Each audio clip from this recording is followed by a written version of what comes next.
Salam sejahtera untuk seluruh anak didik kami. Baik, kali ini kita akan belajar tentang Yesus mewartakan kerajaan Allah melalui tindakan dan mukjizat.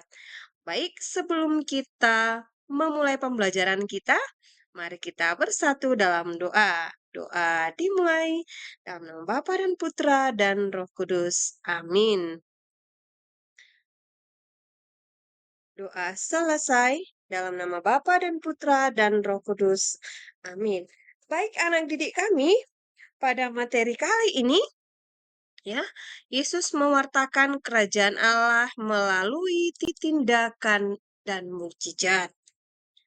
Tindakan Yesus, ya, segala yang dilakukan Yesus itu ya, bukan hanya berbicara saja, tetapi di situ Yesus ingin memberikan kesaksian tentang kerajaan Allah melalui tindakannya.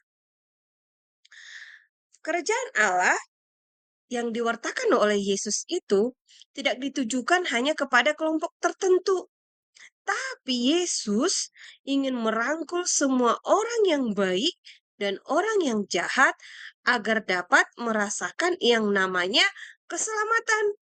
Jadi Yesus itu datang berwarta tidak hanya untuk orang yang baik saja, tetapi untuk semua orang.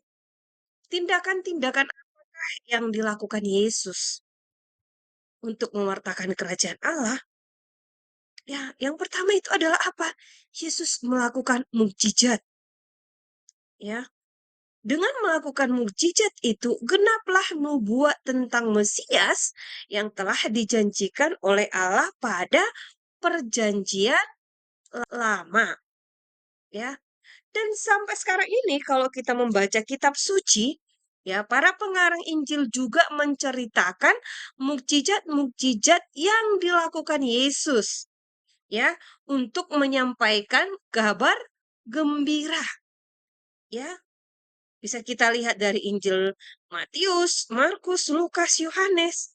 Tetapi Injil itu adalah Yesus sendiri. Nah, bagaimana Allah, ya, bagaimana Allah menyatakan dirinya dalam diri Yesus? Ya, dan Yesus juga menyatakan diri Allah itu dalam tindakan, baik juga melalui perumpamaan dan juga melalui mukjizat. Yang dua inilah cara Yesus untuk mewartakan kerajaan Allah itu. Ya, kenapa lewat perumpamaan dan lewat mukjizat? Ya, karena pada waktu itu orang Yahudi itu masih sederhana, kurang berpendidikan, dan percaya kalau ada bukti. Karena itulah Yesus melakukan yang namanya mukjizat.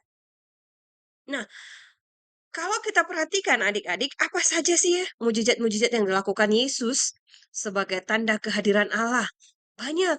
Menyembuhkan orang yang sakit kusta, ya, menyembuhkan anak seorang perwira, ya, dan perumpamaan juga banyak. Ada perumpamaan tentang domba yang hilang, ya, perumpamaan tentang dua orang anak, dan sangat banyak lagi jika kita membaca kitab suci kita. Di sana kan banyak kita temukan bagaimana Yesus mengubah air menjadi anggur, memberi makan 5.000 orang. Nah, semua itu dilakukan Yesus sebagai tanda pewartaan kerajaan Allah. Bahwa Allah itu begitu mengasihi manusia, terutama mereka yang menderita, yang tersingkirkan, dan kurang mendapat yang namanya perhatian. Nah, adik-adik, lewat pembelajaran yang sudah Ibu berikan hari ini, coba dalam seminggu ini lakukan coba tindakan-tindakan nyata sebagai kepedulianmu terhadap sesama yang miskin, lemah, dan kurang beruntung. Ya, apalagi mereka yang terkucilkan. Jadi kita dalam minggu ini kita juga harus bisa menjadi seorang pewarta. Ya, kita juga harus bisa menjadi seorang pewarta karena kita ini adalah anak-anak Allah. Maka hendaknya sikap-sikap Allah itu harus kita Dani. Nah, ini adalah proyek nyata yang harus kamu kerjakan dalam seminggu ini. Tuliskan dalam buku tugas kita. Dan bagaimana perasaanmu ketika melakukan karya belas kasih itu?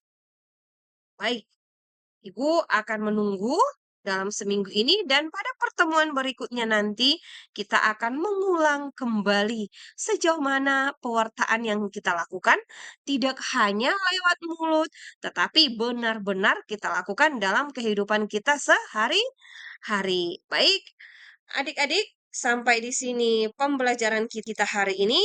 Ibu ucapkan terima kasih, jaga kesehatan, sampai bertemu lagi pertemuan berikutnya.